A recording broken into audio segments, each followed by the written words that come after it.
ನಿವೃತ್ತ ಡಿಜಿಐಜಿಪಿ ಓಂ ಪ್ರಕಾಶ್ ಬರ್ಬರ ಹತ್ಯೆಯಾಗಿದ್ದಾರೆ. ಕೌಟುಂಬಿಕ ಕಲಹಕ್ಕೆ ಪತ್ನಿಯೇ ಮರ್ಡರ್ ಮಾಡಿದ್ದಾರೆ. ನಾಳೆ ಬೆಳಗ್ಗೆ ಓಂ ಪ್ರಕಾಶ್ ಮರಣೋತ್ತರ ಪರೀಕ್ಷೆ ನಡೆಯಲಿದೆ.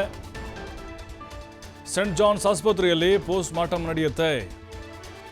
ಆಸ್ಪತ್ರೆ ಮುಂದೆ ಕುಟುಂಬಸ್ಥರ ಆಕ್ರಂದನ ಮುಗಿಲು ಮುಟ್ಟಿದೆ. ಘಟನೆ ಬಗ್ಗೆ ಮಾಹಿತಿಯನ್ನು ಕಲೆ ಹಾಕುತ್ತಾ ಇದ್ದಾರೆ ಪೊಲೀಸರು.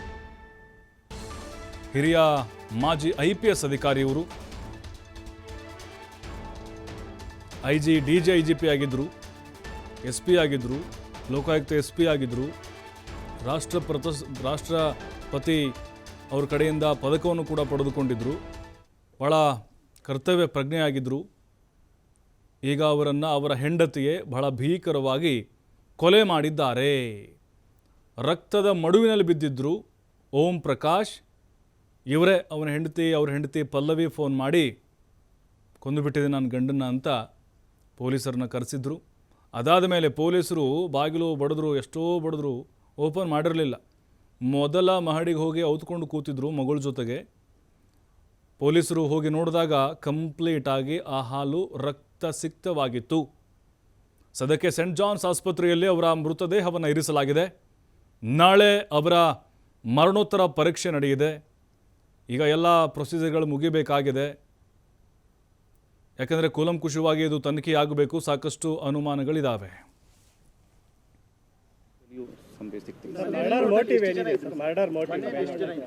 ಮನೆಯಲ್ಲಿ 3 ಜನ ಆವಾಗ ಆ ಟೈಮಲ್ಲಿ ಒಟ್ಟಿಗೆ ಇದ್ದರೂ ಅಷ್ಟು ಗೊತ್ತಾಗಿದೆ.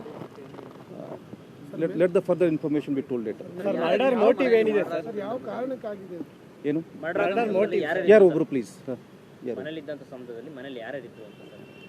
3 ಜನ ನಮಗೆ ಖಚಿತವಾಗಿ ಅವ್ರ ಕಡೆಯಿಂದಲೇ ಯಾರಿದ್ರು ಅವ್ರ ಕಡೆಯಿಂದಲೇ ಗೊತ್ತಾಗಿದೆ. ನಂತರ ಗೊತ್ತಾಗುತ್ತೆ ಫರ್ದರ್. ಸರ್, ಒಂದು ಕಡೆ ಏನು ಆಸ್ತಿ ವಿಚಾರಕ್ಕೆ ಅಂತ ಒಂದಷ್ಟು ಎಲ್ಲ ಫಾರ್ ಫೆಚ್ಡ್ ವಿಷಯ. ಈಗ ಇನ್ವೆಸ್ಟಿಗೇಷನ್ ನಡೀಲಿ. ಇನ್ವೆಸ್ಟಿಗೇಷನ್ ಆದ ನಂತರ ನಮಗೆ ಎಲ್ಲ ವಿಷಯ ಗೊತ್ತಾಗುತ್ತೆ. ಪೊಲೀಸರ ಗಮನಕ್ಕೆ ತಂದಿದ್ರು ಸರ್, ಹಿಂದೆ ಕೌಟುಂಬಿಕ ವಿಚಾರ ಕಲಕ್ಕೆ ಸಂಬಂಧಪಟ್ಟಂಗೆ ಪೊಲೀಸರಿಗೆ ಮಾಹಿತಿ ಇತ್ತ ಅಂತ? ಈಗ ನೋಡಿ, ಪ್ರತಿಯೊಂದು ಮನೆಯಲ್ಲಿ ಒಂದೊಂದು ವಿಷಯ ಏನೇನು ಇರುತ್ತೆ. ಈ ಕೇಸ್ನಲ್ಲಿ ಏನಿದೆ ನಮಗೆ ಸದ್ಯಕ್ಕೆ ಪೂರ್ತಿ ಈಗ ನಾವು ಎಕ್ಸ್ಪ್ಲೇನ್ ಮಾಡ್ತೀನಿ. ನಮಗೆ ಪೂರ್ತಿ ಮಾಹಿತಿ ಇಲ್ಲ. ಈಗ ಕಂಪ್ಲೇಂಟ್ ಈಗ ಕೊಡ್ತಿದ್ದಾರೆ. ಮತ್ತೆ ಇನ್ನೊಮ್ಮೆ ಅದೇ ವಿಷಯ ಹೇಳ್ತೀವಿ. ಕೇಸ್ ರಿಜಿಸ್ಟರ್ ಆಗಲಿ, FIR ರಿಜಿಸ್ಟರ್ ಆಗಲಿ, ಭಾಳಷ್ಟು ವಿಷಯ ಓಪನ್ ಆಗುತ್ತೆ. ನಾವು ಯಾರ್ಯಾರಿಗೆ ಈ ಸಂದರ್ಭದಲ್ಲಿ ನಾವು ಮಾತಾಡಬೇಕಾಗ್ತದೆ, ಅವ್ರ ಸ್ಟೇಟ್ಮೆಂಟ್ ತೊಗೊಳ್ಬೇಕಾಗ್ತದೆ, ತೊಗೊಳ್ತೇವೆ. ತದನಂತರ ನಮಗೆ ಕಂಪ್ಲೀಟ್ ವಿಷಯ ಗೊತ್ತಾಗುತ್ತೆ. ಯಾವ ವೆಪನ್ನಲ್ಲಿ ಮರ್ಡರ್ ಮಾಡಿದ್ರೆ ವೆಪನ್ ಸೀಸ್ ಈಗ ನೋಡಿ, ಬ್ಲಡ್ ಲಾಸ್ ಇದೆ. ನಮಗೆ ಶಾರ್ಪ್ ವೆಪನ್ ಕೂಡ ಇದರಲ್ಲಿ ಮನೆಯಲ್ಲಿ ಸಿಕ್ಕಿದೆ. ಅದೇ ವೆಪನ್ ಯೂಸ್ ಆಗಿದೆ, ಬೇರೆ ವೆಪನ್ ಆಗಿದೆ, ನಂತರ ನಮಗೆ ಗೊತ್ತಾಗುತ್ತೆ. Okay. Around 4:30 in the afternoon, the information of